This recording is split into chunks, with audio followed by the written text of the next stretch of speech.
afternoon, my friends and acquaintances. The Ranter is back to do yet another one of his rambling diatribes on the politics of the day. And we're going to go right into the post-debate and what the state of being it is in the Democratic Party and amongst the Democratic candidates. I think within the last week or so, between last week's debate and this debate, we really hit an interesting stride in the current makeup of our election process here. Last week, we had to deal for the first time with Mike Bloomberg on the debate stage, and with his rise, all the negativity that comes from his past also decided to show up, and the candidates had no problem making a meal out of it during that debate. I think the star of that debate has to be Elizabeth Warren, who, honestly enough, I think saved her campaign, at least for the time being, with her coming out knives out for Mike Bloomberg. I think that turned a lot of heads and got people's attention back on her, which is a good thing for her campaign.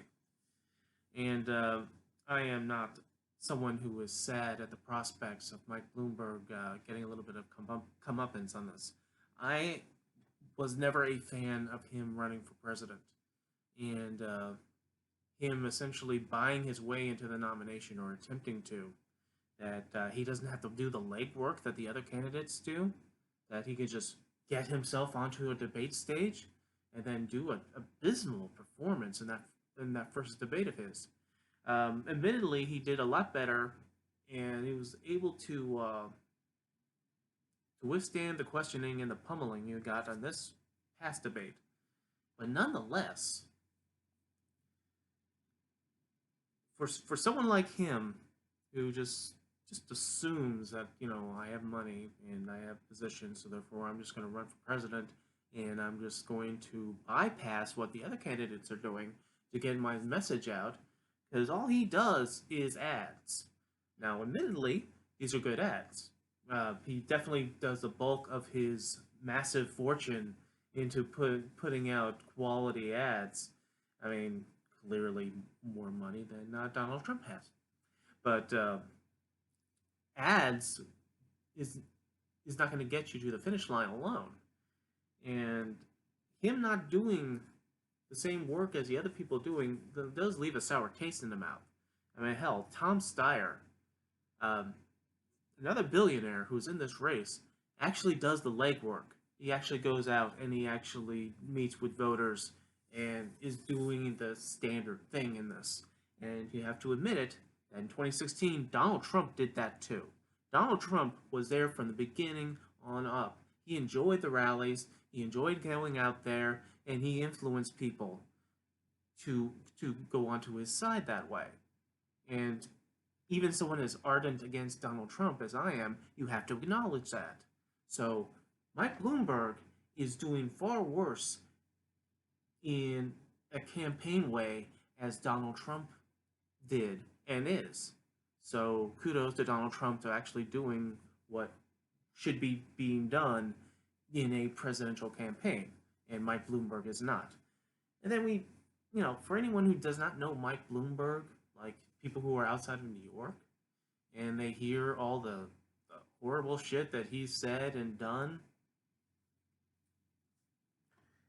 in terms of like his policy, which is obviously race baited, and the things that he said about women, and then I guess the acts he's done against women, and all the NDAs. I had thought that anyone who runs for president should think about this 10 years prior to them running for president, because as soon as you hit that limelight, then that magnifying glass is on you. All the skeletons in your closet come out, and you have to be ready to answer for them.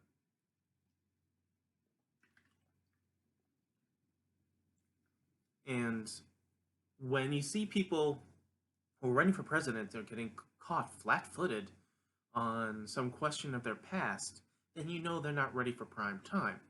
Now, this unfortunately goes to like my own choice so far in this presidential campaign, Amy Klobuchar, which I do like, but she also has a few things that she's done in her past or had not done in her past that she can explain away and give a justification for, you know, for good or for bad, but at least try to. But however, when you're hit with a question about, this guy was sentenced for life imprisonment, but it turns out he didn't do anything, and they were begging you to look at the information, you just didn't. How do you comment on that? If you don't have a good enough answer, then why are you running for president? I think at the very beginning of this cycle, I had said that I do not like the idea that people are announcing that they're running for president and then 5 minutes later have to apologize for actions they did prior to them announcing them running for president. Why are we having candidates that are walking in already apologizing for stuff that they said or did? I think it's a good thing that these things get addressed, and the things on Amy Klobuchar does need to get addressed. But if you don't have an explanation, even a working one, as to why certain things happen, then how are you going to handle, foreign policy in dealing with dignitaries? I mean, are you going to follow this Trump model where he doesn't really do that? On an example, um, my usual haunt on social media is a Facebook group called Middle America, which is I'm a founding member of, but is run by Vin and Story, which is from YouTube. I've mentioned them a few times. Awesome, good people. Vin kind of made fun of my article that I posted about Donald Trump not eating the special meal that the Indian people set out for him, a specific vegetarian meal. He and his staff decided not to partake in that, and Vin kind of laughed at me about my hatred of Donald Trump. Knows no bounds because this is really silly. The thing is, it's not really silly. And the reason why it's not really silly is this is a lapse in diplomacy.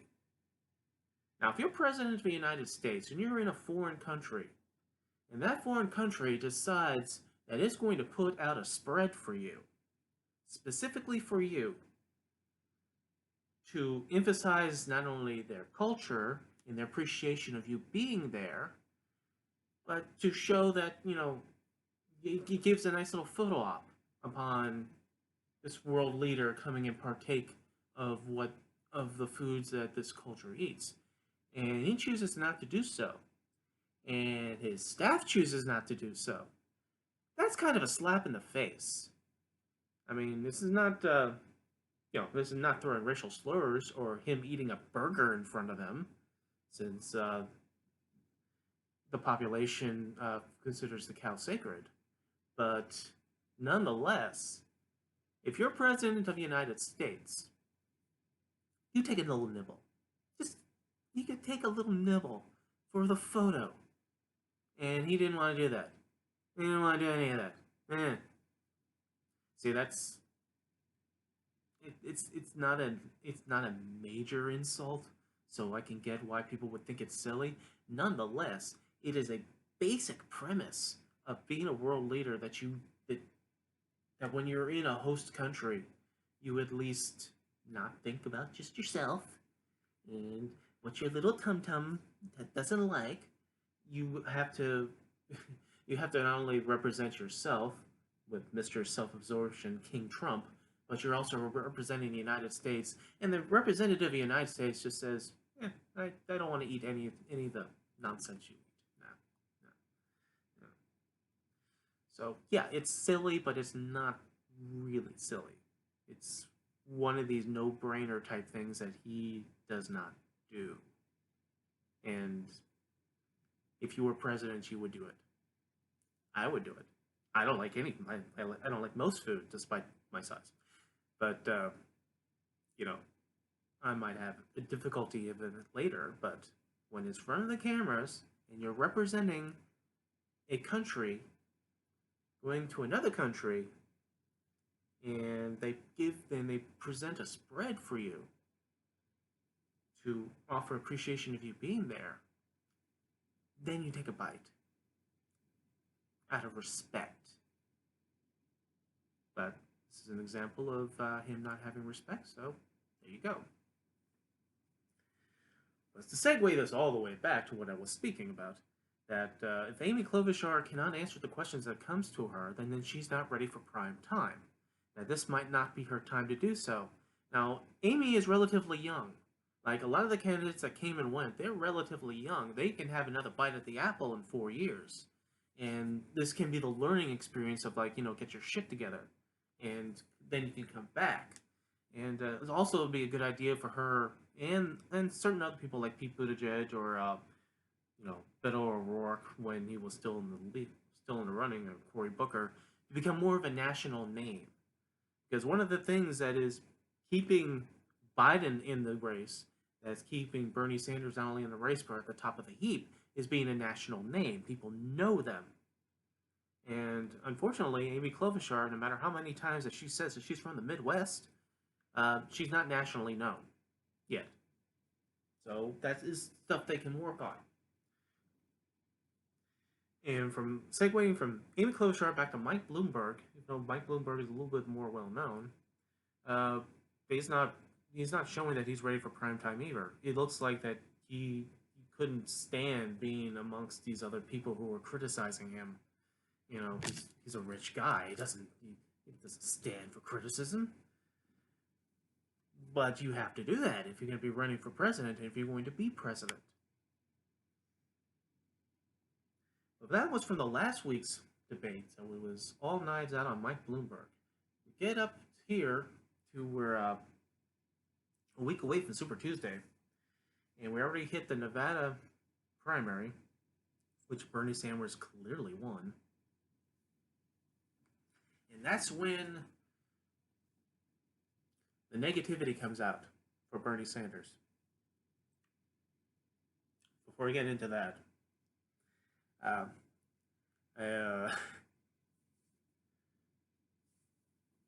on another video that Vin did from Vin and Stories, that he was trying to do Bernie Sanders impression. I've made a comment as like, I think my impression of him might be a little bit better than yours, in which he doesn't have a doubt. Impressions go, I'm not probably a good one. However, there's a thing when it comes to impersonating Bernie Sanders, is that it's not a matter of how he talks. It's the matter of the cadence in how he talks. Because it's someone mentioned on the social media, when I was talking about this, I was going to do this, that it was almost like Shatner, where he was like overemphasizing pauses. Now, Bernie Sanders isn't that bad off of doing the pauses as William Shatner does, but they are noticeable, and you can overemphasize it, and you can still sound like Bernie Sanders. And the thing is that there's a manner of how he speaks. That the kind of sound that comes out of his voice. But let me clear. But it's the matter of how he emphasizes his words. And one of the ways that you could practice doing this kind of impression is that there are two words that brings out the inner Bernie Sanders. And those two words are income inequality. Because Lord knows, in 2016, everything was about income inequality. When you go on the debate stage with Bernie Sanders, and they ask him questions, and no matter what the topic is, the answer is income inequality. Senator Bernie Sanders, what is your opinion on our foreign policy? Well, my opinion on the foreign policy is that it can be improved if we improve income inequality. Now, sometimes you can hear the spaces between the words, and sometimes within the words. So when it's like income inequalities, income inequality, it doesn't really happen, but you kind of hear it, and it is weird that way. But yeah, it turned out like, at least from my point of view, which is why I kind of was into Bernie, but I wasn't kind of into Bernie in 2016, because I kept seeing him being a one note. that income inequality. Yeah, I understand that. That is an important issue. But if you're going to equate all the world problems to income inequality, um, that's kind of like, so what are you going to do about Syria, about Aleppo? I mean, Gary Johnson didn't even know what Aleppo was. It's like, you know what I would do about Aleppo? I would fix their income inequality. That's another country. Income inequality. Okay, all right, okay, but yeah. So when I do like an impression of him, and I when it started back in 2016, and then you hear it better when you hear the words income inequality, and then that inner Bernie comes out. And so yes, that was my impression. Not very good, but nonetheless, that was my impression of Bernie Sanders. Okay, now back to the actual serious part. Now, here's the weird thing that comes when people go after Bernie Sanders. People, I don't know how you have short term memory loss, that maybe we are an ADD culture now, that we have things locked in our head that we've seen, but all of a sudden a bird flies by and you forget it because, oh, look, a bird. None of this stuff, none of this criticism of Bernie Sanders is new. Okay? I mean, people come up with that he had his honeymoon in Moscow. He's sympathetic to Fidel Castro. He's sympathetic to the Sandinistas. He's sympathetic to the communist ideals.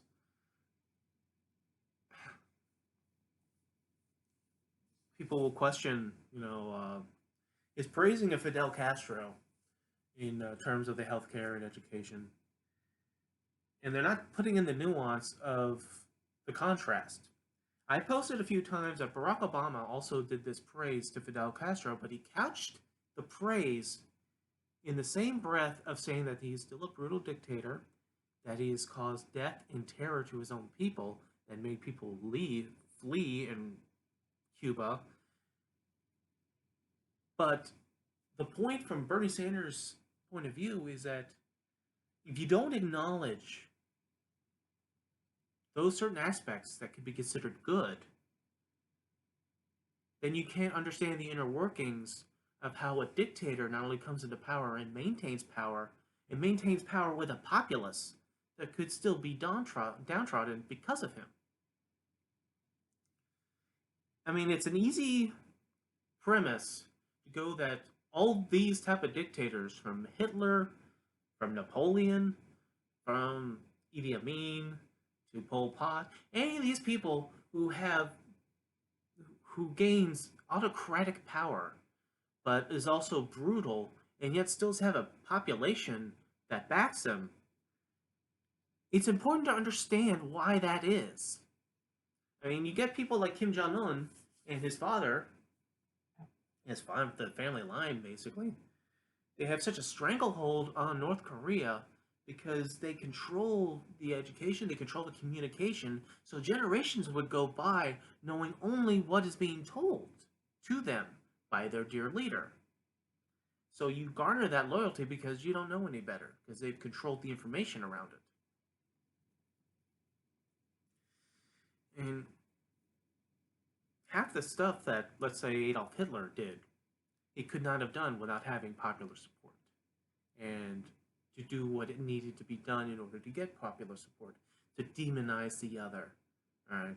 To demonize, obviously, the Jewish population, but the Gypsy population, the various other forms of religion, the disabled, all those who are not part of the Aryan ethnic cleansed view of a white world, or whatever the fuck Adolf Hitler was going, but he was certainly no goddamn blonde hair and blue eyed. Whatever. But it's important that you recognize what was good to contrast with what is bad. Because if we can't admit to that, then you're not open to understanding why something like that can be controlled, maintained, and what the proper spin is. Because Yeah, they had great education. Fidel Castro produced a great education for his people because that was part of the indoctrination process in order to get the young mind to be geared to knowing that Fidel Castro is the dear leader, that their way is the best way, that everyone else is evil, and they plot to destroy them. So we all have to be in this together in a sort of a quasi nationalism against the other, which is also the United States, which was 90 miles away off of the coast of Cuba to Florida.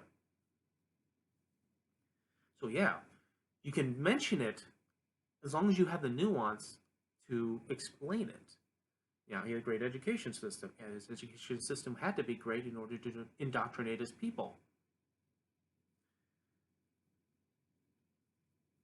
Half of it, I think the problem is that Bernie Sanders not, can't quite do the explanation right in that. You know, like I said, I posted a few Barack Obama, pretty much saying the same thing, but he made sure he couched it. It's like, he did this and he did this, but he's also a brutal dictator, and all the stuff he did from there.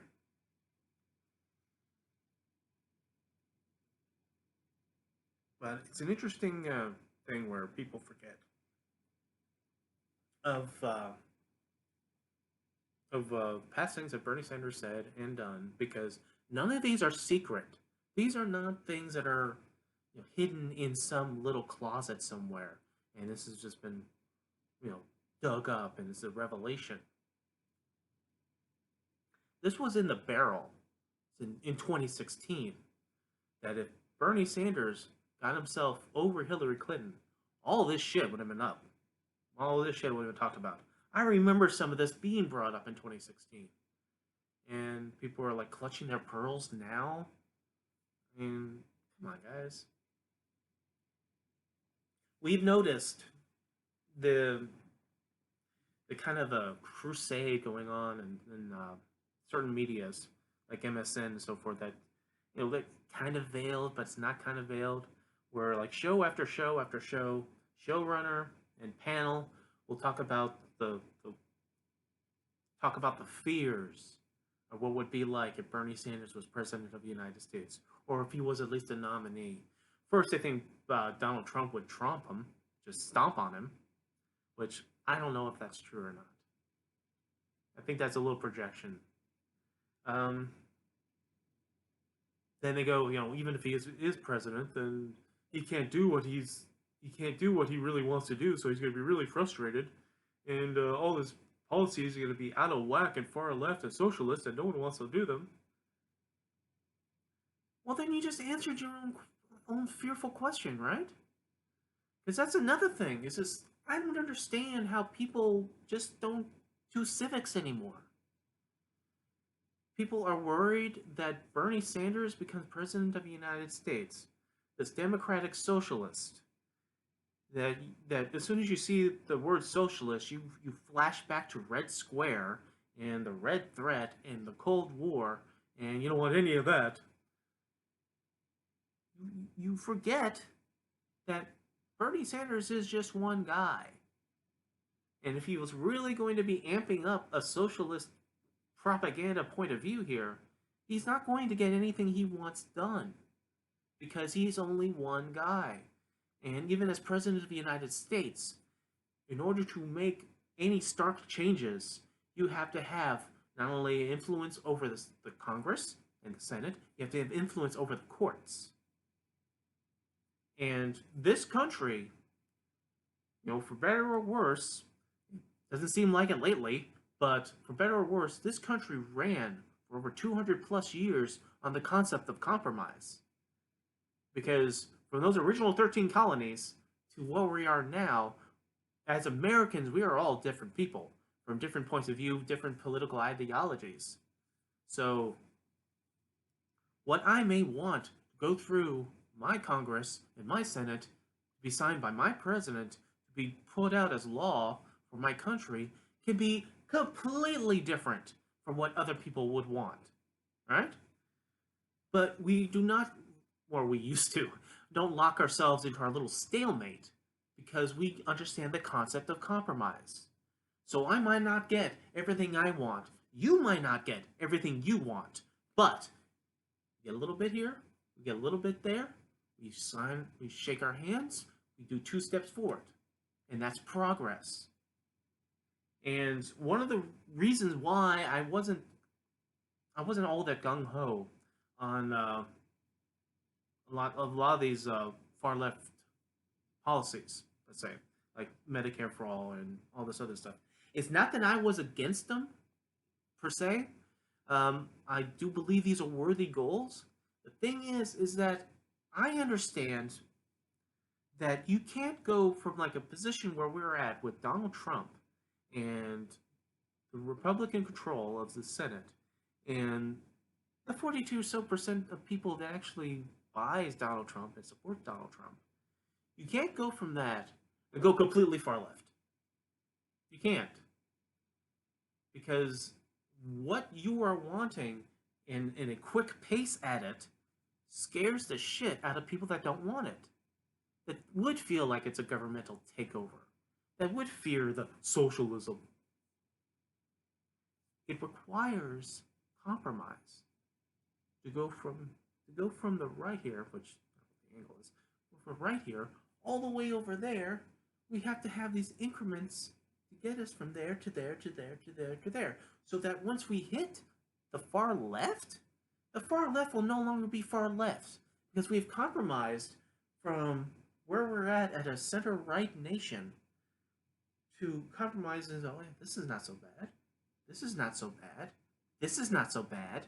And then whatever was over here that was scaring the shit out of people is now reasonable. But there's certain people who wants this now and thinks that, defeating Donald Trump is going to get this for them now. Donald Trump is a symptom. He's not a cause. He might be a cause of other problems down the line in terms of our body politic, but nonetheless, how he got himself into office, despite whatever you believe in Russian interference or not, or by the sheer will of people who just love him on The Apprentice, there were things going on in our politics for the past 10, 20 years that allowed people to turn a blind eye, that allowed people to hold their nose, that allowed people to double down instead of realizing what a doofus they just put in the White House, which they'll never admit to. So they'll double down. But things are happening in our politics that led us to this point with a Donald Trump. And we're not going to go backwards. We're not going to return to the Obama era, which is why, unfortunately, the campaign style of Joe Biden is not going to work, because his emphasis is returning to the Obama years. We can't go back.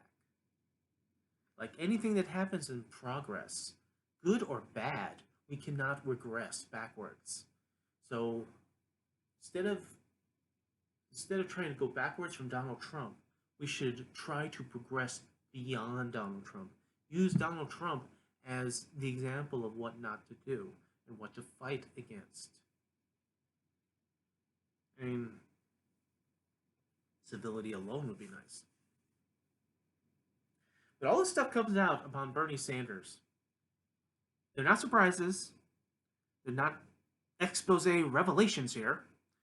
But people, I guess, are so short-sighted or short-term memoried that there's, oh! I don't know if that's real or if that's just, stagecraft. I mean, again, Bernie Sanders didn't hide anything. And he has a pretty good following that knows what he's doing, that follow him, that believes that he knows what he's doing. And even if he becomes president of the United States, even if him being a democratic socialist, he can't influence change starkly. The DC Mall is not going to become Red Square 2.0 because he happens to be president. Compromises are going to be made. What he wants to do may happen or may not happen, but depending upon Congress and the courts. But if anything does happen, it will be in the realm of compromise, so that it isn't scary, that it isn't a stark change. We've come a long way as a country in a relative short period of time. In terms of the nations globally that reverted from being city states to kingdoms to empires to autocratic societies to democratic societies, the United States is still a newborn at 200 plus years of existence. I have I've oftentimes thinks of the interesting manner of how our leaders, we get voted in the number of them. That within our time period, we only are up to the 45th president. None of us is going to be alive when the 100th president of the United States shows up. Isn't that's kind of amazing that we're in this middle period of our history, at least for the century. Time, man. Now, I kind of forgot where I was going with this, but I'm not going to go too much longer after this. Now, in essence, though, it's what we hear about Bernie Sanders is only because he's the front runner. I'm sure if Joe Biden was there, we would still be pulling our hair because his son was on the board of a gas company in Ukraine. And the conspiracy, corruption involved in that. Ooh, scary. But since he's not, I haven't heard anything about Hunter Biden in the past few weeks, have you? So, in closing, or at least of this one, because I'm probably going to do another one in a few minutes, our election is getting pretty interesting. And with Bernie Sanders at the top of the ticket, at least for now, the top of the nominees for that matter, we're going to hear, from MSN and the other places upon, because I guess the DNC uses them more for their, to keep people worried and off-putting upon Bernie Sanders, so that their establishment candidates could be the ones that seems more reasonable. You see these articles about the candidates have 7 days to get rid of Bernie Sanders. At some point, one of these people is going to be the nominee, and we're going to have to rally around them. And this poisoning in the well between now and then, how many people are going to be jumping to help Bernie Sanders when you go and call him a Russian socialist as opposed to a democratic socialist he is now. I do like one of the things that was going on with the media is stuff that Chris Matthews was saying on Hardball. And if you ever watched that in the past week or so, you could definitely see the crusade against socialism on there, which translates to a crusade against Bernie Sanders. From Chris's own diatribe to any of his guests that shows up to talking about how bad, it would be if Bernie Sanders was president or if Bernie Sanders was the nominee. Chris, at the end of the Nevada caucus, took 2 goddamn steps too far in equating Bernie Sanders' win in the caucus, or the potential of Bernie Sanders winning the nomination, to the Nazis taking over France. Bernie Sanders, Jewish American, his family fled Poland, and he goes and equates him with Nazis taking over France. Yeah, that's a bridge too far there, Chris. And it's a good thing you apologized, even though it took a couple of days and after various groups wanted you out of your goddamn job. See, alright, I will hold my anger, the last part of this, to this, because this is an example of what I'm theorizing is why there is such a fear and hesitation of Bernie Sanders being the nominee and or president. Because Chris Matthews formally is, you know, you can follow him, you can follow the passion that he has when he's talking about politics, and you know it comes from like this working class, old 20th century mentality of like unions, you know, working with your hands, you know, not dramatic stuff, but you know, like good old fashioned American propaganda of like us versus them, Cold War shit, right? You know, from the Irish roots to being amongst, you know, from Massachusetts to Pennsylvania, being amongst the people, working that way, working for Tip O'Neill, and uh, and going through that old class of politics. And he is just an example of somebody who is still set in that 20th century way, but it's 2020 now.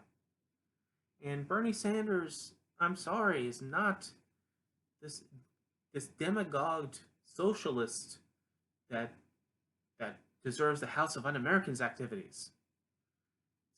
But this kind of a fear of change from the status quo is leaking out of this diatribes that he does and the other hosts in MSN does. Political parties change. I mean, hell, if we had not changed in the 60s, the Democrats would still be Dixiecrats, at least some of them, some of the Southern Democrats. And we would still keep that legacy of the Democrats being equated with the Southerners and the Confederacy and the Klan. See, that line from the 19th century to the 20th century of the Democratic Party being the party of slavery, being the party of secession, that was broken in the 1960s. That was broken. Hell, you could probably claim it was broken during Roosevelt's time from the 30s to the 30s and 40s. But in reality, true reality, the line from those beginnings, from the beginnings of like 18th century, 19th century, from Thomas Jefferson, up to the point where the Democrats were the power in the country that was pro-slavery, that once Lincoln was getting elected, was so offended and so fearful of their power that they went and seceded from the Union and had a civil war over it, on up to the 1960s, when Democrats decided to join the bandwagon of equality and civil rights, where it was Republicans who started this ball of civil rights from Lincoln on up. But the shift changed. And when Democrats no longer was the party of segregation, staunch Democrats like Strom Thurmond changed parties to Republican because for some reason that also shifted with the Southern strategy and Nixon. So segregation migrated itself to the Republican Party. Since it was no longer in fashion, it was just the well-meaning feeling of the heritage of secession and Jim Crow and segregation. That filtered over there, while the Democrats were going the other direction. The tipping point of that was the Goldwater versus Johnson presidential campaign. Look that up. But yeah, there's still an old world fear. There's still some remnants of the Cold War here, where concepts like Bernie Sanders that he so wants to have a revolution over Medicare for all. That is the gulag, apparently, of our day and age.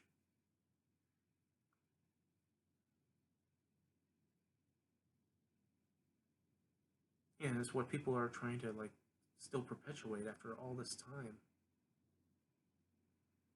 And for me, just for me apparently, it takes the eye off the ball. The ball here is that our president of the United States is Donald Trump. At some point, Democrats need to cut the shit. Whoever is going to be the nominee, and we can say that Bernie Sanders is the front runner and he may be the nominee. But here's the thing: from all this propaganda that's going on against Bernie Sanders, and he's going to go through Super Tuesday, and certain states are not going to be friendly to him, so he might not win all these. And someone else may rise to the point of the nominee or be a point of a front runner, and then all the ire and all the media will turn their attention onto them, and we'll find out there's skeletons in their closet. Maybe it's Joe Biden again, so we'll hear the name Hunter Biden again. But so we don't know who the nominee is going to actually be. If Bernie Sanders survives and keeps his top position from after Super Tuesday, then we'll have a clearer indication of him being the one who can get it. But we don't know that yet. But the eye on the ball here is Donald Trump. I've said this repeatedly. This is the Democrats' race to lose. Donald Trump is not going to do anything magical to up his numbers. 62% of people think he's going to get reelected. That 62% is not voting for him. They just think that things are so screwed up that he's going to get reelected anyway. There is a gloom and doom that is being perpetuated here. And that has to get broken. One of the reasons why I like Amy Klobuchar so much is that she is like a happy warrior. That she tries to promote a positivity of what it is. It's not just a matter of just beating Trump, it's a matter of becoming president of the United States and trying to help the people of the United States.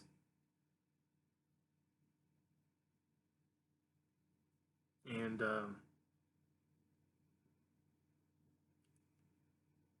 we don't feel that positivity yet. We don't have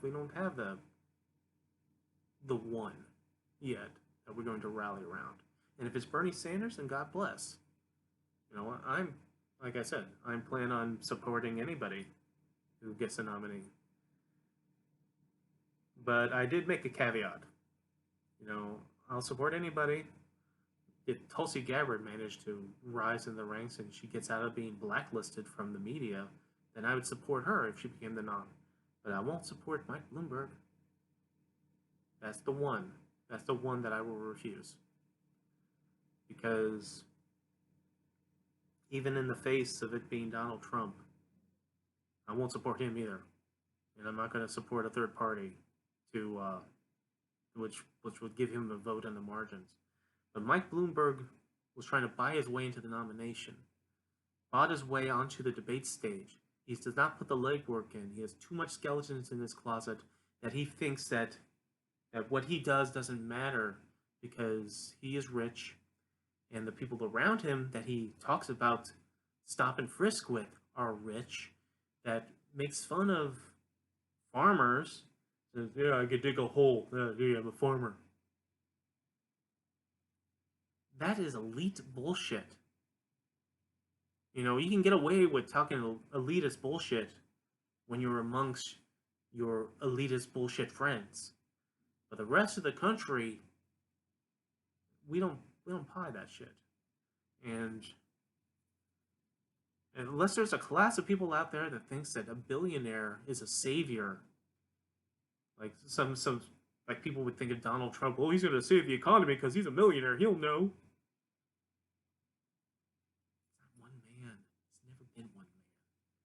Never believed in the idea that a single president of the United States turns an economy around one way or the other. It's other factors that goes into it, but that's nuance, that's understanding things, and no one wants to have the time for that. We're tired. Alright.